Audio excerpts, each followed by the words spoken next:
अस्सलाम वालेकुम व्यूअर्स। हमारे जिस्म में सबसे ज़्यादा हड्डियां हमारे पाँव में होती हैं और आपको पता है सबसे ज़्यादा मसल्स कहाँ होते हैं। सबसे ज़्यादा मसल्स हमारे इस चेहरे पर होते हैं, यानी एक मसल दूसरे मसल के साथ जुड़ा हुआ है और हज़ारों लाखों करोड़ों मसल्स हैं हमारे चेहरे पर। सबसे ज़्यादा एक्सप्रेसिव भी हमारा चेहरा होता है और सबसे ज़्यादा जो चीज़ हमारी शख्सियत को पुरवकार बनाती है वो हमारा एतमाद है, हमारा कॉन्फिडेंस।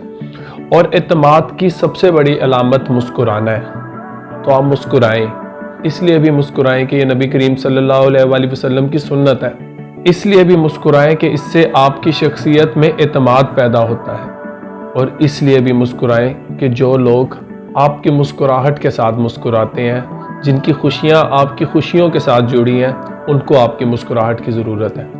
और मुस्कुराने की सबसे बड़ी वजह यह भी है कि आप उन लोगों के लिए मुस्कुराएं जो आपके हासिद हैं, जो आपको मुस्कुराता देखकर जलते हैं। उनको सज़ा ही ये दें कि आप मुस्कुराना मत छोड़ें। तो ज़िंदगी में रुलाने वाले तो बहुत मिलते हैं, मुस्कुराहट की वजूहात आपको खुद ढूंढनी पड़ती हैं। तो मुस्कुराहट की वजह ढूंढें और मुस्कुराएं। इसलिए भी मुस्कुराएं कि ये ज़िंदगी बहुत छोटी है।